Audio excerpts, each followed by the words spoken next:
السلام علیکم ورحمۃ اللہ وبرکاتہ۔ سامعین محترم، آپ سن رہے ہیں رمضان المبارک کی خصوصی ٹرانسمیشن پیغام رمضان۔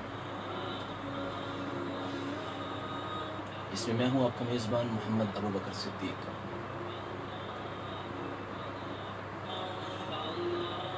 سامعین محترم، جیسا کہ آپ جانتے ہیں کہ FM 97 کو یہ اعزاز حاصل ہے کہ ہر روز مختلف علماء کرام کو آپ کی مجلس میں لے کے حاضر ہوتے ہیں تاکہ ہمارا رمضان بہتر سے بہتر عالمانہ انداز میں گزرے۔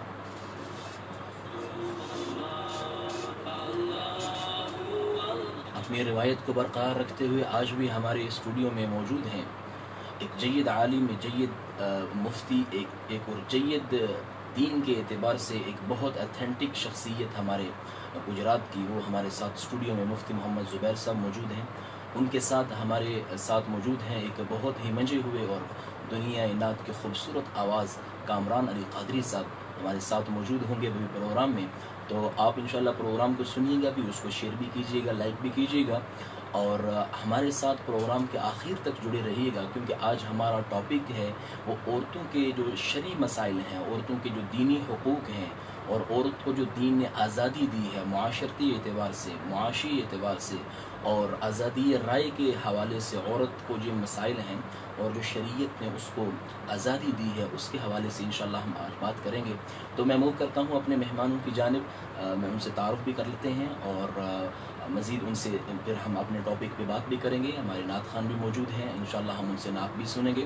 تو بہت اچھا معلوماتی اور انفارمیشن اور خوبصورت نعت سننے کا آپ کو موقع ملے گا، آپ ہمارے ساتھ رہیے گا۔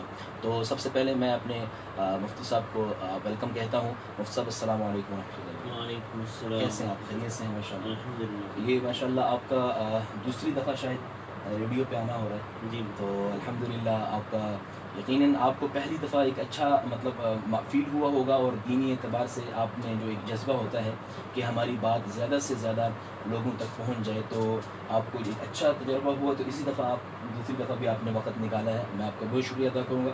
کامران علی قادری صاحب کیسے ہیں آپ؟ خیریت سے؟ جی اللہ کا شکر، میں بالکل ٹھیک ہوں۔ ماشاءاللہ آپ کا یہ فرسٹ ایکسپیرینس ہے؟ جی بالکل، میرا یہ فرسٹ ایکسپیرینس ہے۔ ماشاءاللہ ویسے تو آپ نے مختلف اسٹیجوں پہ اور مختلف جگہوں پر مطلب ہمارے اپنے ضلع میں بھی اور باہر ضلعوں میں بھی، پنجاب بھر میں آپ نے ماشاءاللہ آپ صلی اللہ علیہ وسلم کی حمد کو، آپ صلی اللہ علیہ وسلم کی تعریف کو، اللہ کی حمد کو آپ نے لوگوں کے دلوں میں اجاگر کیا ہوگا۔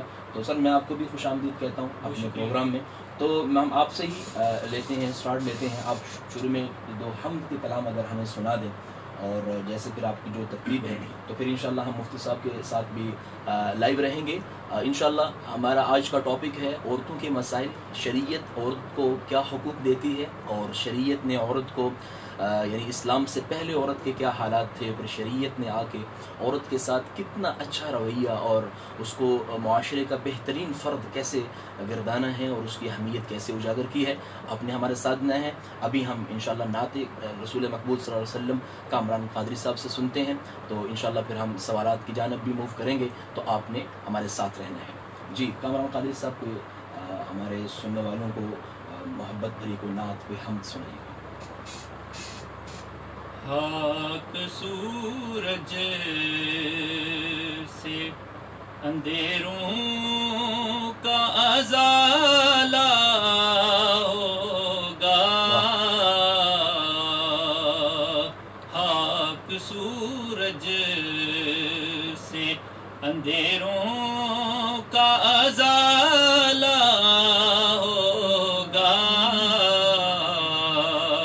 آپ آئیں گے میرے گھر میں اجالا ہوگا، آقا آپ آئیں گے میرے گھر میں اجالا ہوگا، خاک سورج سے اور عشق سرکار کی ایک شمع جلا لو دل میں، عشق عشق سرکار کی ایک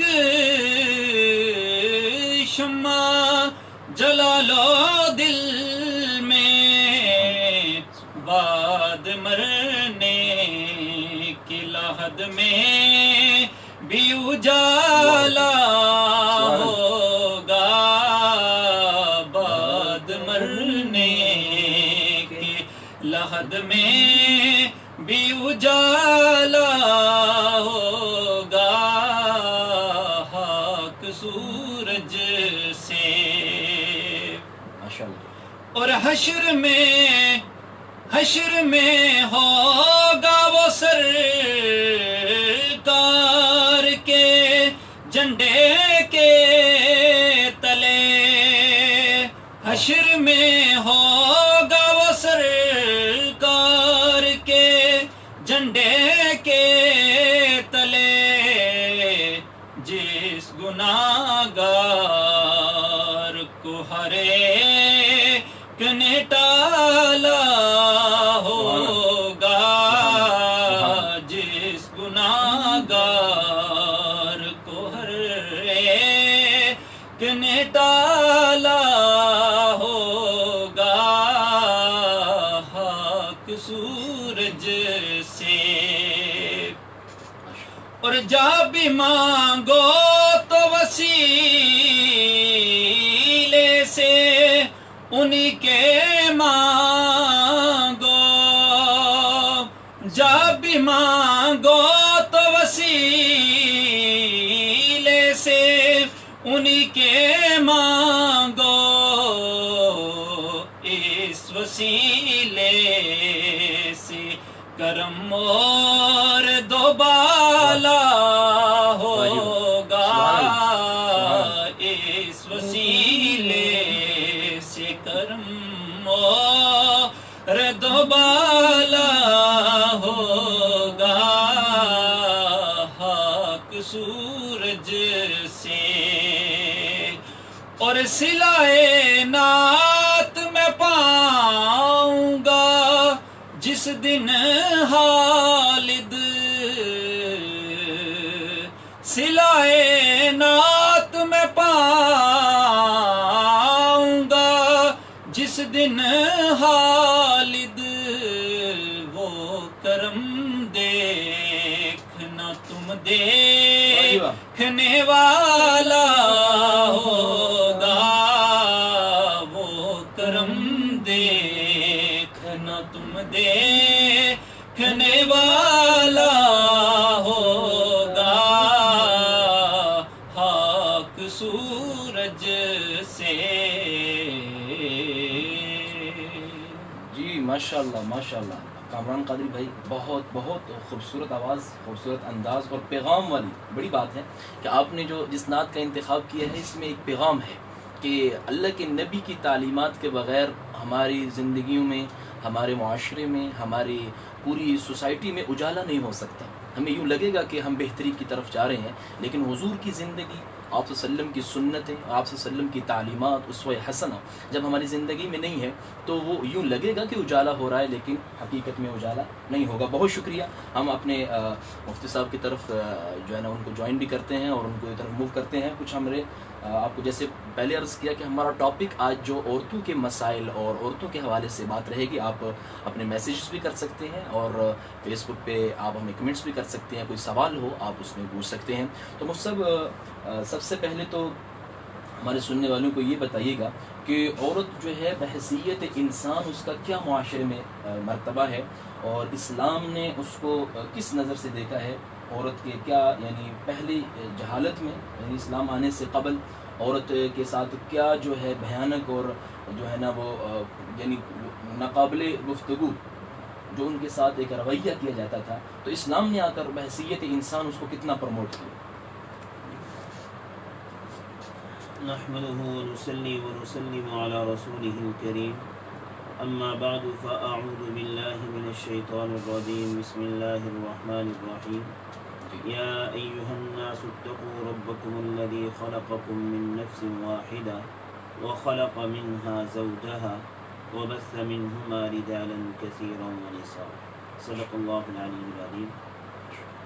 اسلام سے پہلے عورت کے ساتھ جو سلوک کیا جاتا تھا اس کو انسانیت کے درجے سے کمتر سمجھا جاتا تھا جی اور عورت کے وجود کو عار سمجھا جاتا تھا۔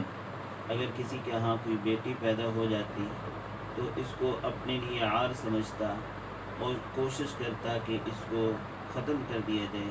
چنانچہ عرب کے جاہل لوگ اپنی بیٹیوں کو زندہ ہی درگور کر کے اس عار سے جان چھڑانے کی کوشش کرتے تھے، لیکن اسلام نے آ کر عورت کے وجود کو نہ صرف تسلیم کیا بلکہ اس کے لیے بہت سی اعزازات اور احترامات کا سبق دیا، اور اسلام نے آ کر یہ بتلایا کہ عورت کا وجود انسانی زندگی کے لیے کتنا ضروری ہے اور عورت کا کیا مقام ہے اللہ کے نزدیک، اللہ کے رسول کے نزدیک۔ اسلام نے اس حوالے سے بہت سی تعلیمات عطا فرمائی۔ جی ماشاء اللہ۔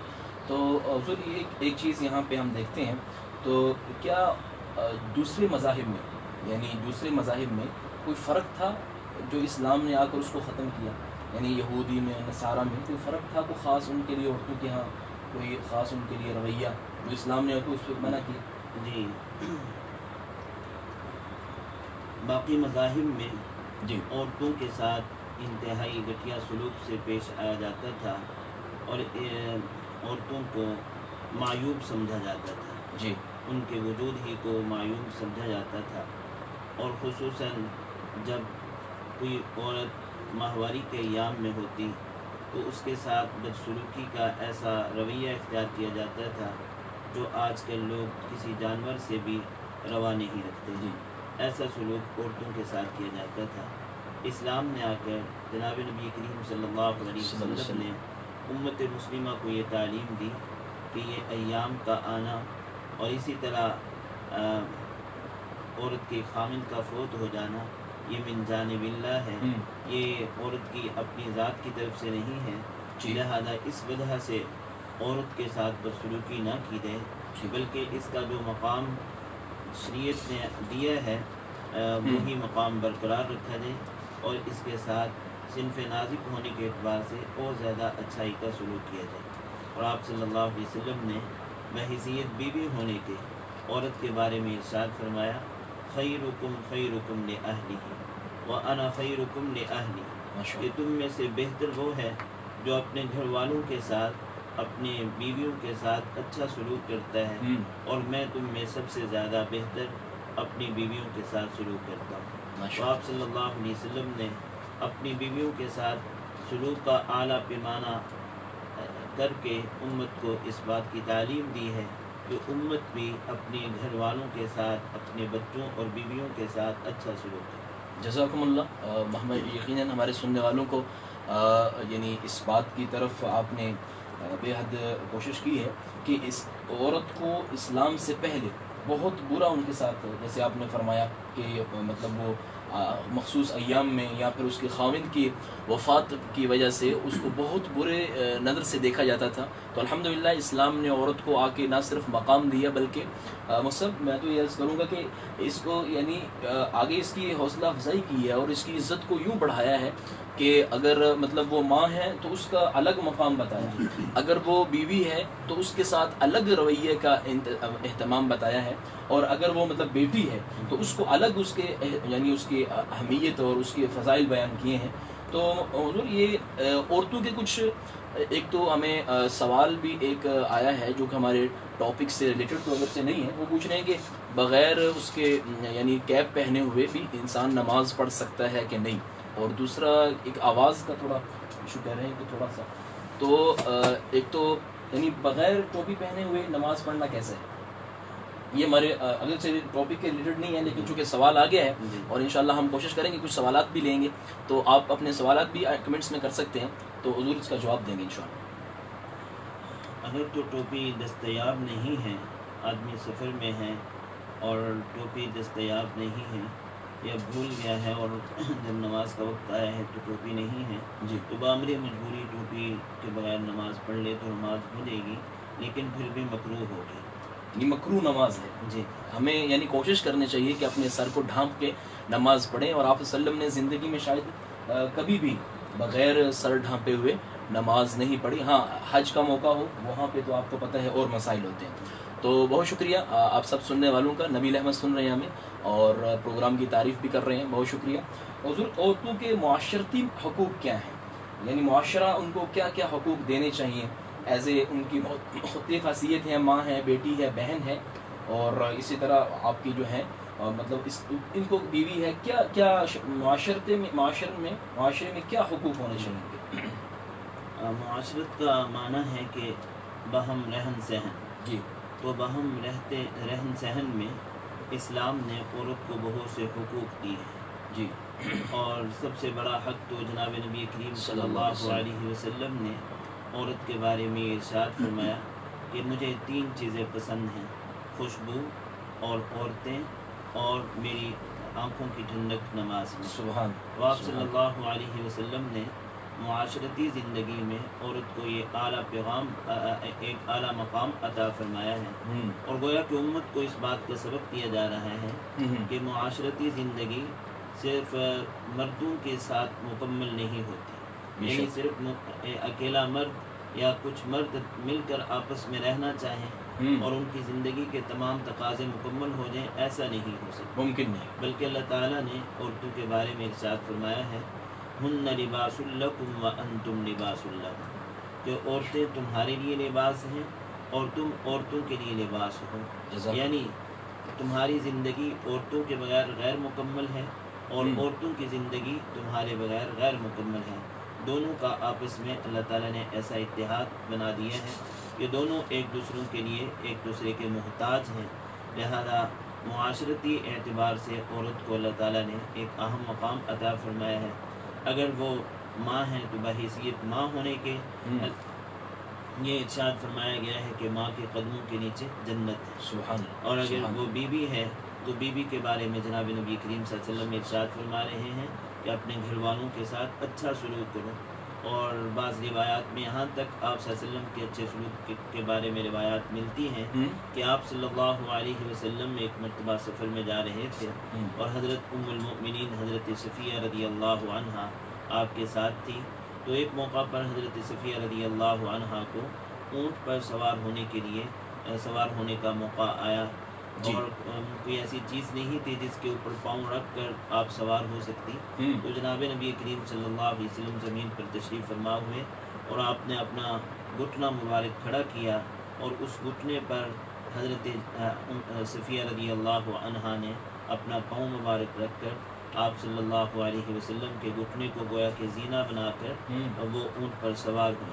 آپ صلی اللہ علیہ وسلم نے اپنی بیویوں کے ساتھ حسن معاشرت کا ایک بہت ہی اعلیٰ پیمانہ ہم امت مسلمہ کو عطا کیا ہے تاکہ ہم بھی اپنے گھر والوں کے ساتھ اچھا سلوک کریں. ماشاءاللہ جی, بڑی ڈیٹیل سے بات ہوئی. اور معاشرتی حقوق عورت کے کیا ہیں اور عورت کو معاشرے میں ہمیں کیا عزت دینی چاہیے.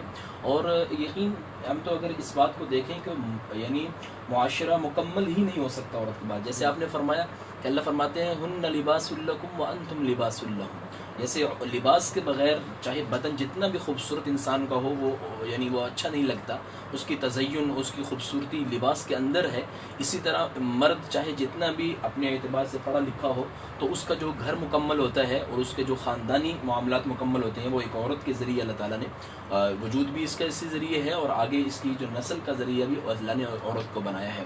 اور آپ صلی اللہ علیہ وسلم نے کیسے ہمیں معاشرے میں عورتوں کے حقوق کی اور ان کی عزت یعنی احترام کی ہمیں تلقین کی ہے, اس بارے میں ایک بڑی پیاری مثال آپ صلی اللہ علیہ وسلم کی اپنی, چونکہ حضور کی ساری زندگی ہمارے لیے بہترین نمونہ ہے اور آپ صلی اللہ علیہ وسلم کے اخلاق کیا ہیں, آپ صلی اللہ علیہ وسلم کے اپنے گھر والوں کے ساتھ کیا معاملات تھے, وہ ہمارے لیے سب بہترین نمونہ ہیں. تو حضور یہ تو آپ نے معاشرتی حقوق کے بارے میں بتایا کہ معاشرے میں ان کا یہ مقام ہے جو اسلام نے ان کو دیا اور ایز اے مسلم ہمیں ان چیزوں کو دیکھنا چاہیے. تو کچھ معاشی حقوق بھی ہیں, معاش یعنی ان کو کیسے لیا جائے گا. ہمیں یہاں پہ ایک کالر جوائن کرنا چاہتے ہیں, ہم ان کو کال کو لیتے ہیں, پھر انشاءاللہ ہم آپ سے سوال کرتے ہیں. جی السلام علیکم. السلام علیکم ورحمۃ اللہ وبرکاتہ۔ وعلیکم السلام رفیق بھائی، کیسے ہیں آپ؟ خیریت سے؟ کیا حال ہے؟ جی اللہ کا شکر ہے، آپ سنائیں خیریت سے ہیں؟ شکر الحمدللہ، اللہ کا بڑا جی ماشاء اللہ، کیا کہنا چاہیں گے؟ عورتوں کے مسائل پہ بات ہو رہی ہے، عورت کے حقوق۔ جی میں عمرہ سے لگ رہا جی ماشاء اللہ، ہوں، چند منٹ دیں تو اجازت دیں؟ جی ضرور ضرور، مفتی صاحب بیٹھے ہوئے ہیں۔ مفتی صاحب جی جی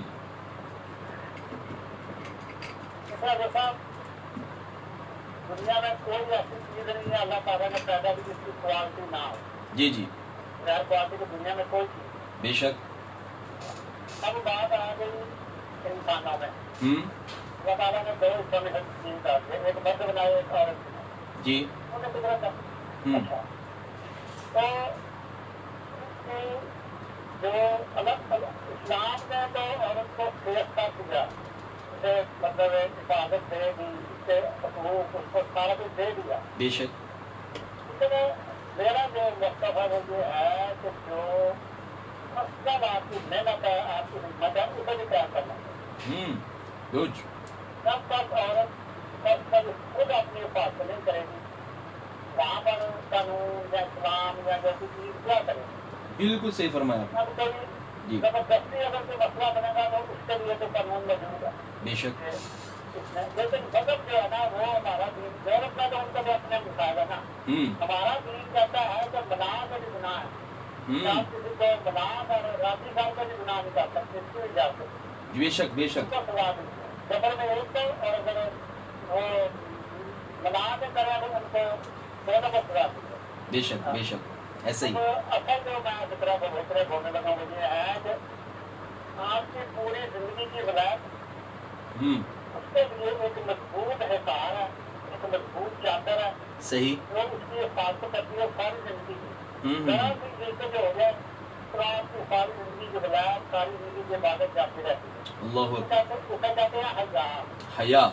ہاں، جی وہ اگر مجھے میں نہیں ہے تو میں نے بالکل جیرا کسی کام کروں، میں زندگی تو گزار رہا ہوں اس کے ساتھ اس کے ساتھ اس کے ساتھ، لیکن اگر میرے اندر حیا نہیں ہے تو مزہ تو کام کا نا کہ میں معلوم کی نظر میں ٹھیک ہے۔ بڑی بات فرمائی آپ نے۔ اس دنیا میں چھوڑ دیں، اصل مسئلہ یہ کہ میں نے جس کے پاس جانا ہے وہ سفر ہے، صحیح۔ میں کیسا لگتا ہوں، میں اسے اچھا لگتا ہوں کہ نہیں لگتا۔ بے شک۔ اللہ تعالیٰ نے دو چیزیں انسان کو مطلب تاکید کی ہے کہ ایک عبادت، دوسرا اس کے مخلوق کے ساتھ سلوک۔ سلوک صحیح۔ یہ دو چیزیں بندے کے اوپر دنیا کا نظام کیا کہ تھیوری اور پریکٹیکل پہ کہنا نا، جی جی بے شک، ایسا ہی۔ اور اس سے عمل کرنا۔ اللہ تعالیٰ نے دونوں چیزیں بھیجی ہیں، تھیوری بھی بھیجی ہے اور ساتھ عمل کرنے والے بھی بھیجے تھے، نبوت۔ ایسا ہی ایسا ہی۔ انبیاء کرام کو بتایا کہ آپ یہ تھیوری پڑھیں اور اس کے بعد لوگوں کو عمل کر کے دکھائیں تو لوگ پھر آپ کو دیکھ کر اس کو کاپی کریں۔ جی جی تو اگر میں اور بات کے لیے الفاظ نہیں کہوں گا کہ بچوں بیٹیوں بیٹوں، جب تک آپ خود اپنے افراد نہیں کریں گے، واہ، کون آپ کو کیا کر دے گا؟ بہت خوبصورت بات فرمائی آپ نے۔ ہم انشاءاللہ اس پہ مفتی صاحب سے بھی کچھ چند منٹ میں 2-4-5 منٹ جی جی صحیح۔ آپ بات کریں گے، میں نے بھی بات کرنی، اور اس کے علاوہ تمام سزا والوں کو سلام دھیان رکھنے آواز جاتی ہے، بہت اچھا جی بہت شکریہ۔ اور آپ کو السلام علیکم۔ جی وعلیکم السلام، انشاءاللہ اس پہ بات کرتے ہیں ہم۔ بہت شکریہ۔ ہمارے ساتھ رفیق بھائی موجود تھے، ہمارے باقاعدہ لسنر ہیں اور ہمیشہ اپنی اچھی رائے سے اور ہمارے سننے والوں کو ضرور آگاہ کرتے ہیں۔ اور سب انہوں نے ایک بات فرمائی ہے، ہمارے بہت معزز ہیں اور محترم ہیں، ہمیشہ سے وہ لسنر ہیں ہمارے، کہ جب تک ہم خود، خاص طور پہ عورتوں کے لیے پیغام ہے، سب کے لیے پیغام ہے کہ جب تک ہم خود اپنی حفاظت نہیں کریں گے اور جب تک ہم خود اپنے آپ کو اس قابل نہیں بنائیں گے کہ ہمیں عزت دی جائے معاشرے میں اور ہمیں نکاح یعنی پاکیزہ نگاہ سے دیکھا جائے، ہم خود تو وہ کون سی ایسی چیزیں ہیں وہ کون سی ایسی چند چیزیں ہیں کہ جن کا عورتوں کو خاص خیال رکھنا چاہیے معاشرے میں رہتے ہوئے، تاکہ یعنی وہ ذریعہ ہی نہ بنے، وہ موقع ہی نہ فراہم کریں کہ کوئی ان کی طرف اس نظر سے دیکھے یا ان کے حقوق پہ پامال ہوں، یا ان کو یعنی کوئی ایسا واقعہ، ایسا حادثہ ہمیں دیکھنے کو جو ہر روز مل رہا ہے کہ کہیں یوں زیادتی ہو گئی، کہیں یوں زیادتی ہو گئی، تو اس پہ آپ کیا فرمائیں گے، حیا کتنا ضروری ہے ہمارے معاشرے میں؟ بھائی نے بہت اچھا سوال کیے ہیں. جی. اگر اس سوال کے جواب میں گہرائی سے دیکھا جائے تو اس سوال ہی کے اندر جواب بھی موجود ہے. ٹھیک. وہ یہ ہے کہ عورتوں کو حیا کی تعلیم دینا وہ ہم والدین ہی کی ذمہ داری ہے. گڈ. والدین کی ذمہ داری ہے کہ اپنی بچوں کی حیا والی تربیت کریں. جی. کیونکہ جناب نبی کریم صلی اللہ علیہ وسلم نے ارشاد فرمایا ہے، جس کا مفہوم یہ ہے کہ جس کی لڑکیاں ہوں، چاہے 1 ہو 2 ہو 3 ہو، جن تک آپ صلی اللہ علیہ وسلم نے ارشاد فرمایا، وہ ان کی دیکھ بھال کرے، تربیت کرے اور ان کو ادبہا، ان کو دینی تعلیم دے. جی. اور پھر ان کا نکاح کرا دے، فلح الجنہ، تو اس کے لیے جنت واجب ہے. سبحان تو اللہ. آپ صلی اللہ علیہ وسلم نے بچپن ہی سے والدین کو اس بات کی تعلیم دی ہے کہ بچوں کی تعلیم تربیت کا بہترین سے بہترین انتظام کیا جائے. جب والدین اپنی بچیوں کی اچھی تعلیم کا انتظام کریں گے اور ان کو دینی تعلیم دیں گے تو یعنی ان کے ساتھ وہی سلوک کریں گے جو جناب نبی کریم صلی اللہ علیہ وسلم نے اپنی بیٹیوں کے ساتھ کر کے دکھلایا، اپنی چھوٹیوں کے ساتھ کر کے دکھلایا. وہی سلوک ہم میں سے ہر والد اپنی بیٹی کے ساتھ کرے گا تو وہی معاشرہ وجود پائے گا جو معاشرہ جناب نبی کریم صلی اللہ علیہ وسلم کے زمانے میں. جناب نبی کریم صلی اللہ علیہ وسلم کی عادت شریفہ اپنی بیٹیوں کے بارے میں، خصوصاً حضرت سیدہ فاطمہ رضی اللہ عنہا کے بارے میں یہ تھی کہ آپ جب بھی تشریف لاتے تھے کسی سفر سے تو حضرت سیدہ فاطمہ رضی اللہ عنہا کے گھر تشریف لے جاتے اور باقاعدہ آپ کا بوسہ لیتے اور آپ سے ملتے، حال احوال لیتے اور پھر اس کے بعد ازواج مطہرات کے گھروں میں تشریف لے جاتے. یعنی سفر سے سب سے پہلے اپنی بیٹی کے پاس جاتے. جی جی ماشاء اللہ. تو یوں ہی یعنی آپ صلی اللہ علیہ وسلم نے انتہائی محبت، انتہائی الفت کے ساتھ اپنی بیٹیوں کے ساتھ معاملہ کیا. تو اگر ہم بھی بحیثیت باپ ہونے کے، بحیثیت ماں ہونے کے اپنی بیٹیوں کے ساتھ وہی رویہ اختیار کریں گے جو آپ صلی اللہ علیہ وسلم کیا کرتے تھے تو یہ بات بہت بعید ہوگی کہ وہ ہماری بچیاں بے حیا ہو جائیں یا وہ اپنے دیے گئے حقوق کو پامال کرتے ہوئے آزاد ہو جائیں. چونکہ ہماری طرف سے ان کو دینی تعلیم دینے میں بہت سی کوتاہیاں ہوتی ہیں. جب وہ کوتاہیوں میں زندگی گزارتے آزاد ہو جاتی ہیں تو پھر ہم دانت پیستے ہیں اور اس کا ہمیں کوئی فائدہ نہیں ہوتا. بچپن ہی سے ان کی دینی تعلیم کی فکر کرنا یہ والدین کی ذمہ داری بھی ہے اور اس پر ثواب بھی ہے. جزاکم اللہ. بہت اچھے مطلب پوائنٹ کی طرف مفتی صاحب نے ہمیں، ہمارے سننے والوں کو بھی، ہم سب کو بھی یعنی اس کا رخ کروایا ہے کہ ہمیں بچپن سے ہی اپنے بچیوں کی خاص طور پر دینی تربیت اور دینی تعلیم کا خاص خیال رکھنا چاہیے. نہیں تو کل کو جب وہ حدیث پاک میں جیسے آتا ہے کہ وہ عورت اپنی ماں کو جنے گی، یعنی گویا وہ جو بیٹیاں ہوتی ہیں وہ ایسے بات کر رہے ہوتے ہیں والدہ سے گویا یہ والد ماں ہے، بیٹی ماں ہے اور جو ماں ہے وہ بیٹی ہے. ایسا رویہ دیکھنے کو کئی دفعہ ملتا ہے. تو اس کی اصل وجہ یہ بھی ہو سکتی ہے کہ ہم ان کی تربیت، دینی تربیت میں کہیں نہ کہیں ہم سے کمی رہ گئی ہے. اور مفتی صاحب نے ایک اور بہت باریک بات کی طرف اشارہ فرمایا کہ ہمیں اپنی بیٹیوں اور بیٹوں کی تربیت میں محبت سے کام لینا چاہیے. جیسے آپ صلی اللہ علیہ وسلم نے اپنی بیٹی کو اپنے گھر میں جب وہ چلی گئی، بیاہ بھی لیا، تب بھی ان کی محبت کم نہ ہوئی بلکہ وہ اپنی محبت کو برقرار رکھا اور اس طرح اپنی تربیت میں اور ان کی تعلیم میں ہمیشہ حضور نے محبت سے کام لیا. ہم اپنے سوالات کو بھی انشاءاللہ مفتی صاحب سے شیئر کرتے رہیں گے. آپ سب سننے والوں کا بھی بہت شکریہ. نبیل احمد صاحب ہمیں سن رہے ہیں، اختر بھائی کا پوچھ رہے ہیں، تو وہ ان کا پروگرام جو ہے وہ ہوتا ہے منڈے کو اور ٹیوزڈے کو ان کا پروگرام ہوتا ہے، تو آپ ضرور اس کو جوائن کیجیے گا. ہم یہاں پہ مفتی صاحب چھوٹا سا ایک یعنی اپنے کامران علی قادری صاحب سے ہم انشاءاللہ نعت رسول مقبول صلی اللہ علیہ وسلم بھی سنتے ہیں تاکہ ہمارا جو پروگرام میں ایک خوبصورتی اور ایک جو ہے نا ہمیں چاشنی وہ برقرار رہے. بہت خوبصورت آواز کے مالک ہیں اور ہمارے اپنے ہی گجرات کے رہنے والے ہیں، مطلب ہمارے ضلع گجرات کے ہیں. تو یہ ہمارے لیے بڑی فخر کی بات ہے. ایسی پیاری آوازیں اور ایسے پیارے اور سلجھے ہوئے نعت خوان اللہ تعالیٰ نے ہمارے یہاں پہ، اللہ تعالیٰ ان کا وجود ہمیں سر پہ تادر قائم فرمائے. تو ہم کامران القادری صاحب سے گزارش کریں گے کہ ہمارے سننے والوں کو اور ہمیں ایک خوبصورت نعت رسول مقبول صلی اللہ علیہ وسلم کا جو ہے نا گلدستہ ہم سب کے سامنے پیش کریں. جی میں ایک نیا کلام پیش کرتا ہوں. جی ماشاء اللہ ضرور. رخ پر وہ زلف بھی چلمن سے کم نہیں، رخ پر وہ زلف بھی چلمن سے کم نہیں، پردہ بھی ہے مگر درشن سے کم نہیں، پردہ بھی ہے مگر درشن سے کم نہیں. ماشاءاللہ. ایک بشر کا گزر ہے سدرا سے آج رات، ایک بشر کا گزر ہے سدرا سے آج رات، یہ بات بھی کسی الجھن سے کم نہیں، یہ بات بھی کسی الجھن سے کم نہیں، رخ پر وہ زلف بھی چلمن سے کم نہیں. سبحان اللہ. کم سن نہ اس کو